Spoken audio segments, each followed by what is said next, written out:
Welcome to the deep dive. Today we're taking a closer look at some really interesting source material.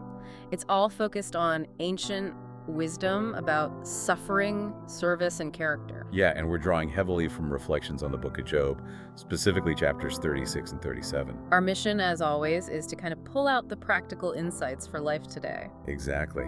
We're digging into analysis based on Pastor Warren Wiersbe's teachings. And, a really compelling theme that jumped out is this idea of beneficial yet overlooked service. Overlooked service. How so? Well, it looks at how sometimes really necessary counsel can just get dismissed. And it often comes down to humility or maybe the lack of it, especially when you're the one suffering. Okay, and here's where it gets interesting right away. We've got this character, Elihu, in Job. The younger guy. Right, the younger counselor who finally speaks up. He's often seen as, well, maybe a bit arrogant. A bit of a know-it-all himself. Yeah, the sources do suggest he might have lacked some humility, maybe jumped in a bit too fast. But here's the twist. What's that? Despite his delivery, maybe his flaws, he was apparently the only one who actually got Job's real problem right. Okay, hold on. That's quite a paradox, isn't it? If the messenger, Elihu, is imperfect, maybe lacks humility, why should Job, who's in deep pain, even listen? That's the core question we need to unpack. Remember, the three older friends, they just kept hammering Job with that same simple formula. You sinned, so you're suffering. Exactly, you must have sinned. But Elihu, he sought something different. But if Elihu was arrogant, like you said, how do we separate that from the message? The analysis must address that, right? It does. Wiersbe's commentary really emphasizes looking at the content. See, the older friends, they were actually wrong about Job's actions. Job hadn't committed some great sin like they insisted. Okay, so Job's conduct was basically correct. Correct. But Elihu nailed the attitude problem. He saw that Job's attitude was, well, fundamentally off. He was showing what the source calls a rebellious, self-righteous attitude. Self-righteous, meaning he was so focused on proving he was innocent. Yeah, intensely focused on his own righteousness. Yeah. To the point where he was essentially arguing with God, saying, look how unfair this is. So the issue wasn't what Job did, but who Job thought he was. Like this saint who deserved better, falling into that know-it-all trap. Precisely. And the source argues that Elihu's counsel, despite its flaws, was vital. Those rhetorical questions he asked in Job 37, Yeah. they were like prep work. Essential preparation for the massive questions God himself asks later on in chapters 38 to 41. So the counsel was beneficial, but Job couldn't hear it because of his own self-righteousness? That seems to be the takeaway. It highlights how valuable input can just bounce off someone if they're stuck defending their ego. It's a tough lesson, especially when you're already hurting. Wow, okay. That's a huge point for anyone going through difficulties. Valuable advice might be right there, but you have to be humble enough to receive it, even if the delivery isn't perfect. And it connects to the next idea. Suffering isn't just punishment, it's meant to be instructive. So if suffering teaches humility, what's the sign we've actually learned that lesson? That moves us away from blame, doesn't it? Towards recognizing something bigger, God's greatness. Exactly. We jump right into the scale of God's works. Job 36.26, reminds us God's years are beyond counting. We simply can't know everything. Omniscience, that's not for us. We had limitations, huge limitations. And this is where praise becomes so powerful. The material is explicit. God uses suffering to teach us these lessons about perspective and humility. And the proof we've learned. What's the evidence? It's a shift towards gratitude and praise. Oh. And not just praise after the trial is over, but praise for the trial, for what it taught us. Okay, so praise isn't just like a mood. It's a deliberate, required response. That feels strategic. The source makes a really bold claim here. Praise changes things just as prayer changes things. How does it change things? Prayer asks God to act, right? Right. Prayer petitions. But praise changes us. It pulls our focus off our own pain, our own complaints like Job's, and puts it squarely on God's wisdom and greatness. It fundamentally shifts our perspective. And that shift changes how we experience the trial itself. Absolutely. And that the mandate is clear in Job 36.24. Don't forget to praise God's great works. They're worthy of everyone celebrating them. That's vital. So if praise is the right attitude, how do we build lives structured around that? How do we stay humble enough to accept counsel and focus on gratitude? This seems to shift us from attitude to identity. It does, and that's exactly where the source material goes next, pulling from a sermon that outlined 3 key roles or identities for faithful people. Okay, tell us about that. Well, it started with this really powerful testimony from a woman in the congregation. She talked about a decade of trying to foster unity, use her gifts, teach her kids to serve faithfully. It kind of set the stage. A real-world example, I like that. So what are these three identities? How they fit together? Okay, first, the foundation. You are a child of God. Child of God. Described as our most precious, noble status. And what it requires is just constant gratitude. Gratitude for God's love, His mercy, His compassion. This identity is our security blanket, really. Security, meaning we don't have to justify ourselves through our actions or achievements, which is kind of Job's trap. Exactly. If you know you're secure as a child, you don't need to build that self-righteous defense. Right, so that's the foundation. What's next? From that secure base, you move into the functional identity, the servant of Jesus Christ. Servant. The active role? Yeah, it's about doing.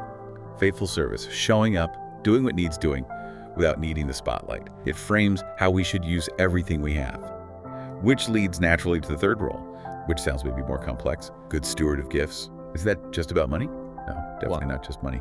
Stewardship here means managing everything you've been entrusted with. Your time, your talents, spiritual gifts, influence, knowledge, everything. Okay, managing it. To what end? The core idea is managing these resources effectively, so you generate greater influence, build capacity, and can then handle heavier responsibilities. Heavier responsibilities. What does that look like practically? Like for someone listening who's managing a team or just preparing for a meeting, how does stewardship apply there? It means seeing that faithfulness in small things prepares you for bigger things.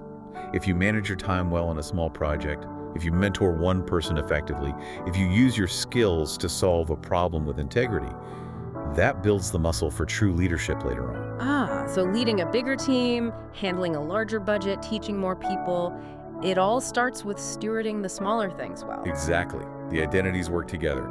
Your security as a child lets you serve faithfully as a servant, and that service develops your capacity as a steward. Child, servant, steward. That's a really practical framework for thinking about our actions and attitudes.